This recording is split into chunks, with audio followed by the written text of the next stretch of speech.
Hello, good evening. Welcome to another episode of Brett's Old Time Radio Show. A huge thank you for joining me once again for our regular late night visit to those dusty studio archives of old time radio shows right here at my home in the southwest of the United Kingdom. I'm Brett. I'm your host for our nighttime podcast. Welcome to another episode. Glad you could join us and glad you could make it. Got Facebook, Instagram, YouTube and TikTok. If you want to check those out, they're all called Brett's Old Time Radio Show. If you could follow us and maybe give us a little like and a little comment, that would be brilliant. Now, we have just launched this week our latest book. I've written a little story. It's in the vein of kind of the famous five. So if you get a moment or two, jump onto Amazon, search either my name, Brett Orchard, or you could search Danger in the Spanish Sun. And up it'll come with my name associated. If you could grab a copy of that, and even better, if you could then leave us a positive review, that would be brilliant. I need to sell 50,000 to make the Sunday Times bestsellers list. Ideally, you'd buy at least 1,000. Does that work for you, or not so much? And to start the week on another Monday, it is, of course, another adventure with suspense. Roma Wines present Suspense.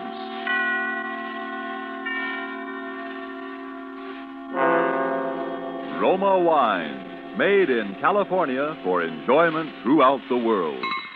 Salud! Your health, senor. Roma Wines toast the world. The wine for your table is Roma Wine, made in California for enjoyment throughout the world. This is the Man in Black, here to introduce this weekly half hour of Suspense. Tonight as stars, we bring you two of Hollywood's outstanding actresses, Miss Ida Lupino and Miss Agnes Moorehead. And so with the remarkable tale of the sisters, and with the performances of Ida Lupino as Lydia Haskell and Agnes Moorehead as Ellie, Roma Wines again hope to keep you in suspense.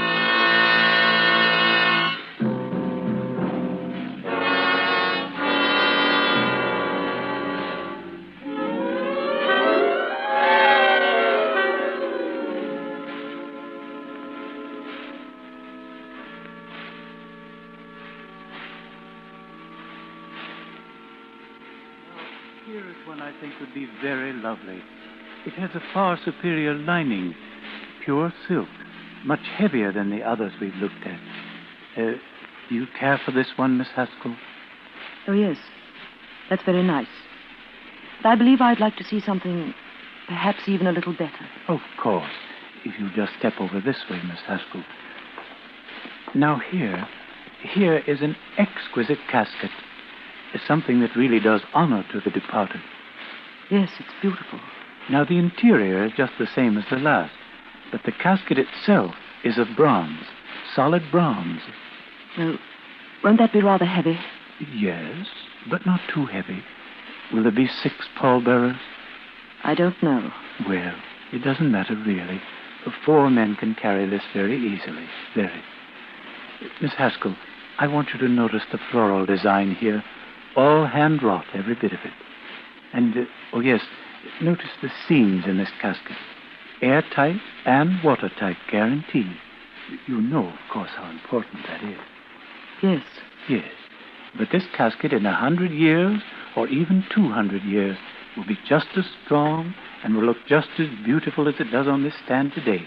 You couldn't buy a finer piece of workmanship. How much is this one, please? This casket? A Duravo, by the way. Duravo for durability, we say in the trade. This casket is priced at, $775.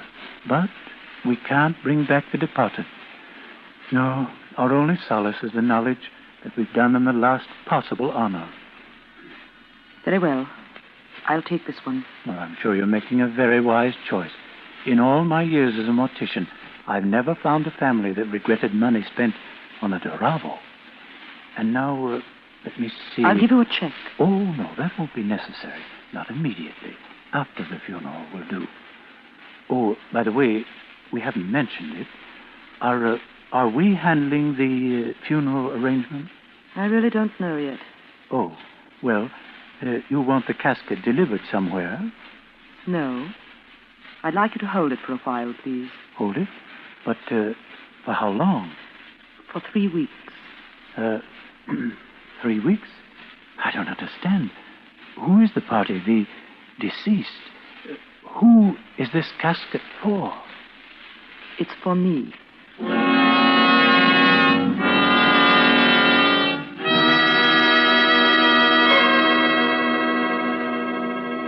You have heard the prologue to this evening's suspense play, The Sisters. Before we return to the scene of our drama, here is a message from your host, the Roma Wine Company of Fresno, California. You remember the old saying, the grass is always greener in the other fellow's yard? You might agree with the truth of that statement if you happen to overhear a conversation that might easily be taking place at this moment in the smart and festive Club Montmartre in Havana, Cuba. An American has just complimented his Cuban friend on the fine quality of Havana tobacco. Graciously, the Cuban replies, "But you of the United States need have no envy of us. Nature has made a great gift of perfection to your country, too, the magnificent wine which we also enjoy. It is Roma wine, made in your own California." Friends, that little anecdote is typical of many countries where wine is truly enjoyed. For in other lands, Roma wines must be imported over long distances from our own California, a luxury to be enjoyed on special occasions, while lucky you can enjoy these superb Roma wines as a daily delight, with no import duty, no expensive shipping charges added to your cost for Roma wine.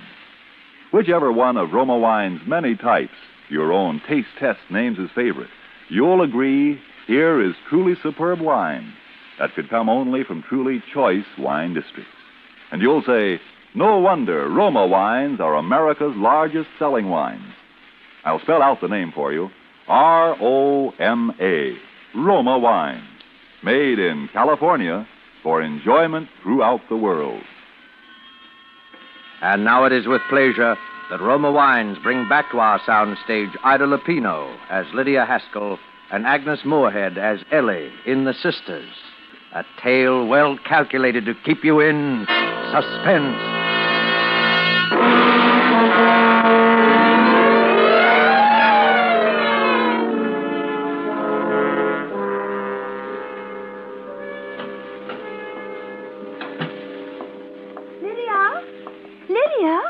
I heard you come in. Where have you been, Lydia? You've been gone all afternoon. I've been shopping. What did you buy? Did you get the ribbons I asked for? No, I didn't have time. Oh, I wanted some new ribbons. My others are all worn out. See, Lydia? Ellie, I wish you'd stop putting ribbons in your hair like a schoolgirl. You're almost 40 years old. I know, Lydia. I know. Well, then try to act like it. Hand me my sewing and light the lamp. It's getting dark. Oh, I wonder why we have to grow old. Wouldn't it be wonderful if we had always stayed young like we used to be? Oh, Lydia, remember when Mother used to send us to school with our ribbons matching and our dresses matching, and at the end of the day, no one would even guess we were sisters because I was always so mussed and you were always so clean? Oh, I wish we were young again, Lydia. Stop talking nonsense, Ellie. It is nonsense, isn't it? Oh, the doorbell rang while you were out just before you came home. You didn't answer? Oh, no, you told me never to answer it. I just looked out of the upstairs window. Did you see who it was? Oh, yes. It was a man, a rather big man. He rang a long time, and then he went away. Well, he didn't see you, did he? Oh, no. I just peeked ever so carefully from behind the curtains. Then I came down here and watched him going down the walk. You came downstairs? Yes, I told you never to come down those stairs when I'm not in the house. It was all right, Lydia. I held on very tight to the banisters all the way, and I didn't once look down the stairwell, so I didn't get dizzy, and I didn't want to jump. Well, don't do it again. It was just that I was lonely. I didn't think you were ever coming home. Lydia, you didn't tell me what you bought. Oh, a Duravo. What's that? What's a Duravo? Don't ask so many questions, Ellie. All right. Lydia, I think I'll sew, too. I could fix up one of these old ribbons. May I, Lydia? Yes, so. It'd be good for you. Thank you.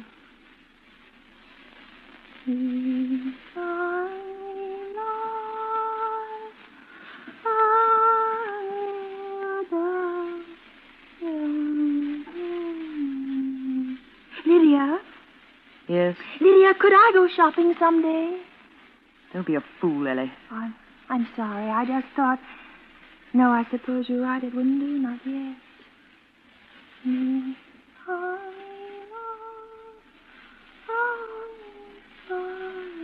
There wasn't any mail today. Wasn't there? No, I thought perhaps there'd be a letter from David. It's been such a long time since he's written, hasn't it? I haven't noticed. Oh, yes, he used to write every week on Tuesday. And I'd get the letter on Thursday. But there wasn't one this week or last or the week before that. It's strange, isn't it? But perhaps he's been busy. Perhaps. Still, he never used to be too busy to write. I can't understand it. You suppose there's some other reason? What are you trying to say, Ellie? Are you hinting that perhaps I'm keeping your mail from you? Oh, no. Well, you seem to be.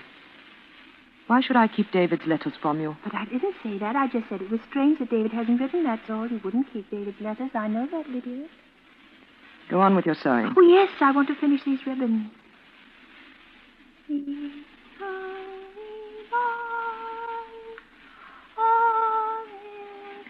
Stop singing that. Stop it. Well, Lydia, it's a hymn. I've always sung. I don't care. I said stop. Or learn something else. That's all you sing, day and night, day and night. The same tune, over and over and over. Now stop it. Lydia, sometimes you frighten me. The way you look at me, you make me think that perhaps I'm not getting well. Perhaps I'm still crazy. I'm not. I'm not still crazy, am I, Lydia? I'm not, am I?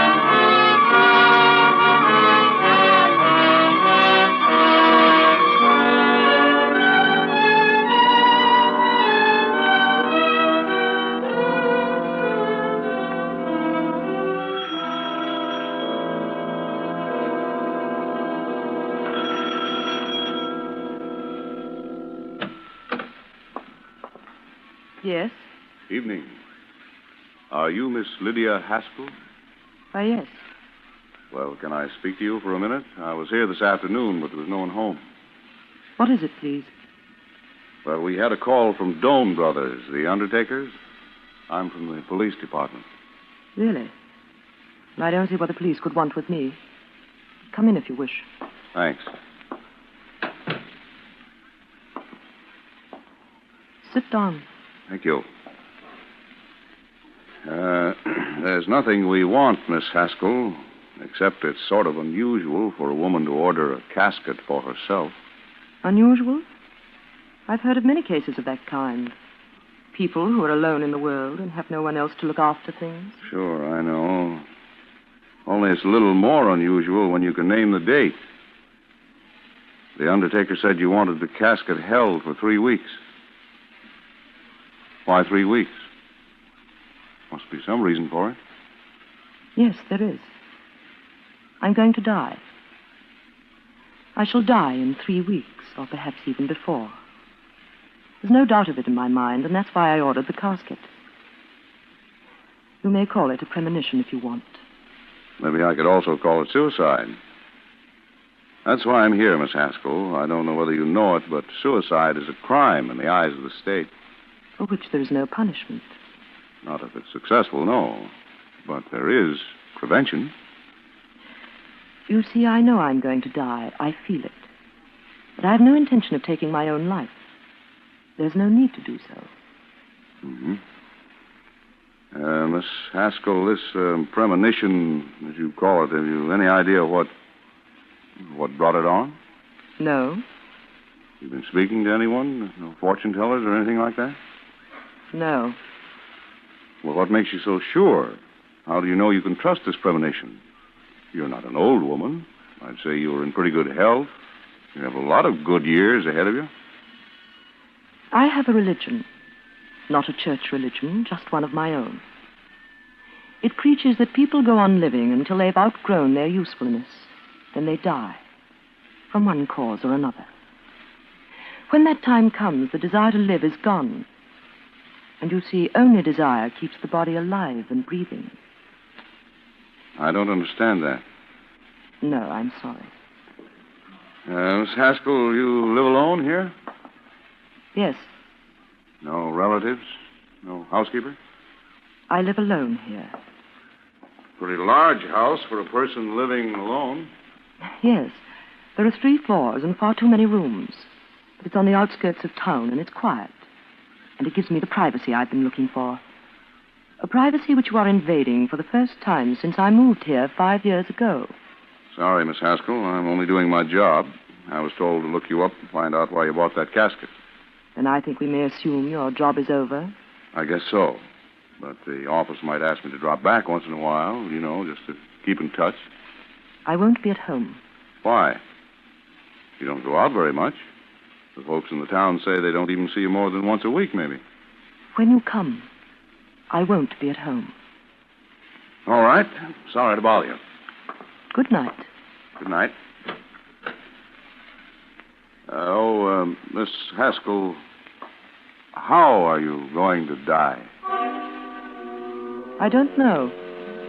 Nor do I consider it important. Why should you? Good night.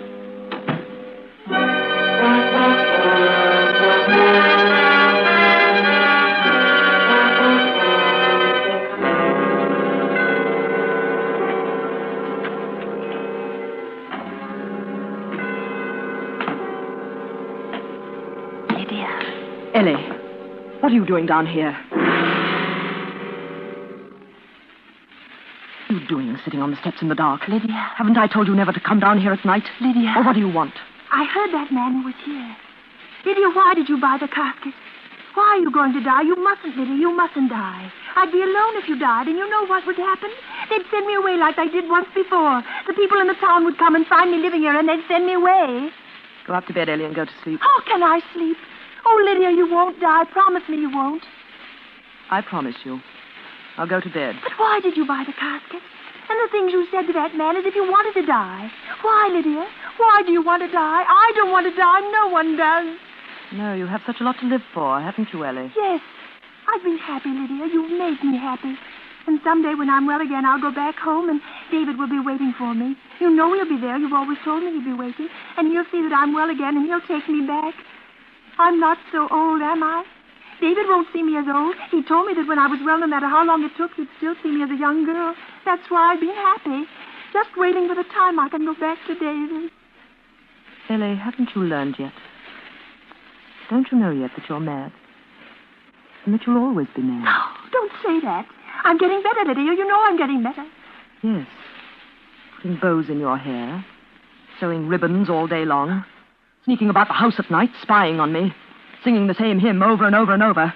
Until I think I'm going mad, too. Is that why you want to die? To get away from me? I thought you loved me, Lydia. Why should I love you? Look what life has given me and tell me why. You've always spoiled everything for me, Ellie. Even from the time we were children. How could I spoil everything? We were just like the same child, Lydia. Twins. You were I and I was you. We looked the same, yes. We were born the same day, yes. And that's where it ended. You were the nice one. I used to hear them say so. You were even the prettiest, they said. As if they could see any difference between us. Whatever you wanted, you had. You smiled so beautifully. But I never smiled. So I was the sullen one, the dark cloud in the house. You made it so, Lydia. We all loved you. When a doll was broken, they gave you mine. When you tore your dancing dress, you'd take mine. You gave it to me, Lydia. I remember you gave it to me. I've always given things to you, Ellie. I gave you the best of everything we had. I've given you my whole life. I even gave you David. Lydia, you were in love with David? He came to our house. Was it you he came to see? Oh, Lydia, I didn't know. No, you never knew. No one did. I had to stand by and watch you take him from me. And when you had your first attack, I was glad. People said what a shame it was. But I was very glad. Lydia. Because I knew then that he could never have you. Oh, yes, you were going to be cured, and he was going to wait. It won't matter how long he waits. You'll never be cured, and he'll never have you. Never. You hate me. You've always hated me. I see it now. Even when you've been taking care of me. When we came to this town, you didn't bring me here so I'd be cured. You wanted to keep me this way, mad. That's why you took me out of that place, because they might have made me well again. Go upstairs. You hate me, and now you're going to die and leave me without anyone. I told you I'm not going to die. Oh, Ellie. Ellie, I'm sorry we've had this quarrel. I didn't mean to upset you. It's just that I'm upset myself. Tired. I didn't mean the things I said. You bought a casket. Well, it was only an idea I had in case anything ever happened. You bought to me. a casket. Lydia, was it for yourself or is it for me? Ellie. You wouldn't, would you, Lydia? What are you talking about? Hold the lamp up. Hold it close to you. I want to see your face. Ellie, go off to yes, bed. I can see it in your eyes. It is for me. You're going to kill me. You're going to murder me. Don't be a fool, Ellie. It's true you want to get rid of me because you hate me. Oh, now I see.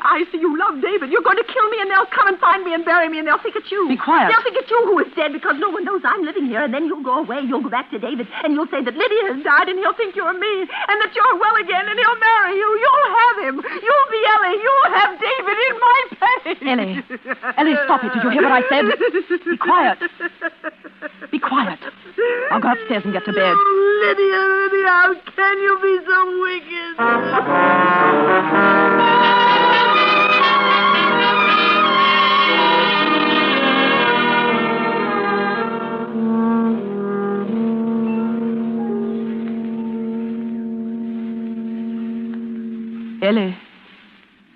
Ellie, are you awake? Ellie, dear, you mustn't think any more about what we said tonight. Do you hear? It's not so, Ellie. It's just your imagination, dear. Now, you mustn't think about it. It will be bad for you. Are you asleep, Ellie?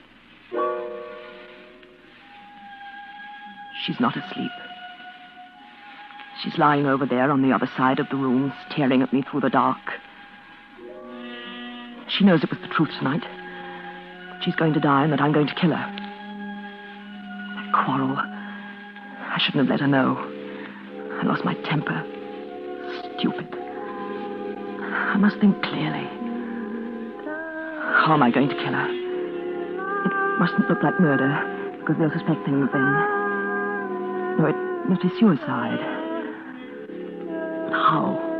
When? It'll have to be soon, now that she knows.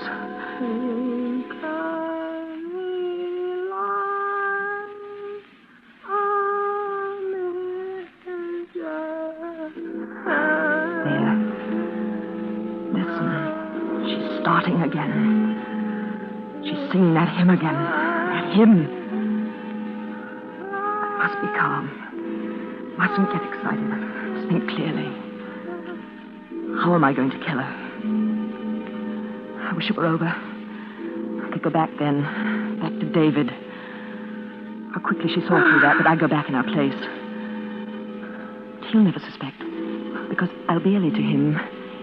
Ellie, cured and happy again. I'll learn to smile. First she must die. How?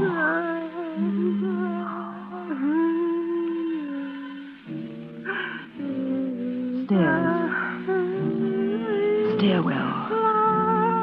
She gets dizzy if she looks down into the stairwell. Yes, it'll be so easy. In a day or two, that policeman will come back to the house. They'll find her, and they'll think it's me. Of course. The stairwell. 3 floors from the attic here.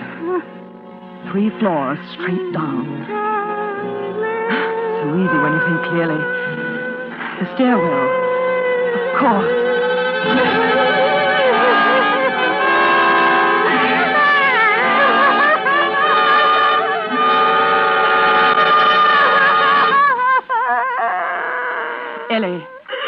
Ellie, dear.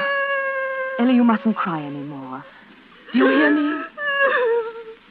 Are you afraid of the dark? Well, I'll light the lamp for you, dear. There. That's better, isn't it? Why, you're shivering. Are you cold? Well, come along, put your wrapper on. We'll go down to the parlor and light a fire. And I'll make you a nice cup of hot milk. Come along, Ellie. No. Oh, Ellie, stop acting like this. Now, come, dear. Here's your wrapper. Put it around your shoulders. That's the girl. Get up now. I'll carry the lamp. Give me your hand, dear. Oh, you're as cold as ice. Now, be careful. Walk slowly. There we are. Now hold on to the banisters, dear. That's right. I'll hold the lamp up high so that you can see better. I'm afraid. The stairwell. It's right here, dear. You see. I'm afraid. Oh, Ellie. Ellie, you must get over that fear. Look, Ellie. Just look down. There's nothing to frighten you. Look down the stairwell, Ellie. No. I'm holding you, dear. Just lean over and look down.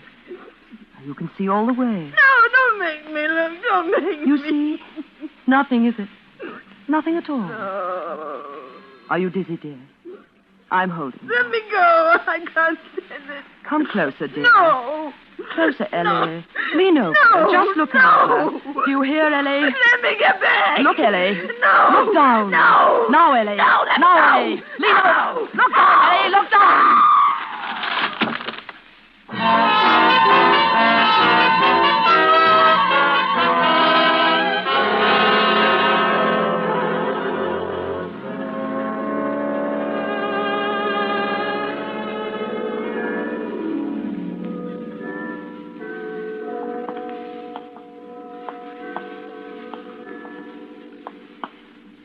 A very strange thing, yes.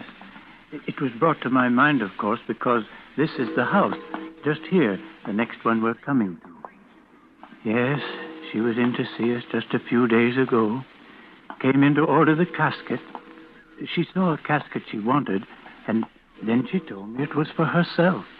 Well, she must have had a premonition. Yes. I notified the police, of course. She said she wanted me to hold the casket 3 weeks. Then, just the day before yesterday, the police came back to the house here and found her lying at the bottom of the stairwell, dead. She'd been dead about 2 days. Funny how she knew. The banister up on the attic floor broke away, and she fell. She have any people? No, lived alone, they tell me. We're going to bury her tomorrow. Haskell, her name was. Haskell. That's strange, living all by herself here in a big 3-story frame house. Yes, isn't it? Say, What is it? my imagination, I guess. I could have sworn I saw a light in the attic window just now. Well, it couldn't have been. The police have shut it up. Of course. That story of yours really gave me the creeps. Come on, let's walk on. What a queer thing the power of suggestion is, to be sure. You've conveyed it to me, of course. You know, just now I thought I could hear someone upstairs in there. A woman. A woman singing. A woman? Yes. Sort of crooning to herself. Some kind of a hymn.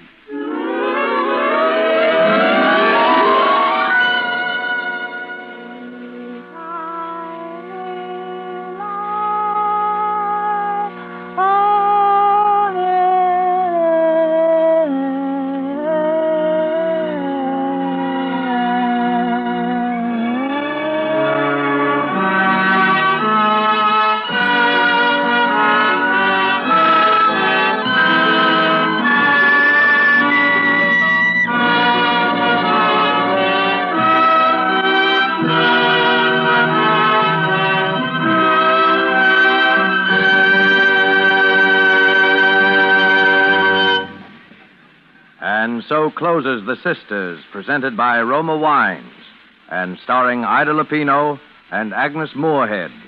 Tonight's tale of Suspense. In just a moment, we'll hear again from Miss Lupino. In the meantime, here's a true-life suspense drama. Your guests raise their wine glasses to their lips. Your reputation as a host hangs in the balance. Will they approve the wine of your selection? Well, no need to feel the least bit concerned if you have elected to serve any of Roma Wine's many different types of taste-delighting California wines. Perhaps the tangy, appetizing Roma Sherry, or the richly satisfying Roma Burgundy, or the delicately delicious Roma Sauterne. And notwithstanding, your cost for any of these good Roma wines is only pennies a glass. Your guest's verdict is sure to agree with this verdict of wine connoisseurs of many lands. Roma wines son verdaderamente magníficos. Les Roma wines sont vraiment magnifiques. Roma wines are truly magnificent. Let me repeat the name, please.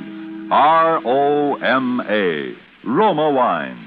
Made in California for enjoyment throughout the world. This is Ida Lupino. It is my sincere hope that you enjoyed our suspense play this evening. Miss Moorhead and I trust you will join us in listening to Suspense next week, when Charles Ruggles is your star. One more word. Remember, Americans, this is the critical year of the war, calling for more of everything to win. You answer the call when you buy more war bonds. Miss Lupino will soon be seen in the Warner Brothers picture In Our Time. Suspense is produced and directed by William Spear. Tonight's play was written by George Wells. Don't forget then, next Monday, same time, Charles Ruggles will star in Suspense. Presented by Roma wine. Made in California for enjoyment throughout the world.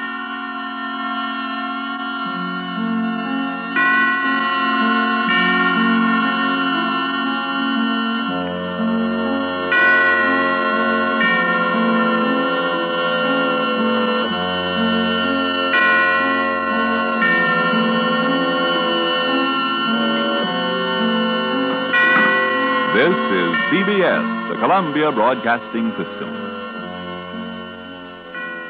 Welcome back. Hope you enjoyed our latest episode of Brett's Old Time Radio Show. Don't forget, we'll be back tomorrow, going live at 5 p.m. UK time. Now, don't forget, we've got a sister podcast called Sunday Night Mystery. Please do go and check that one out. We've also got our social media and, most importantly, our brand new book that I've just published. It's on Amazon and it's called Danger in the Spanish Sun. Do please check it out. I'd really appreciate it. Thanks for listening. I'll be with you 7 days a week, each and every week, and I'll see you tomorrow on Brett's Old Time Radio Show. Love you. Bye.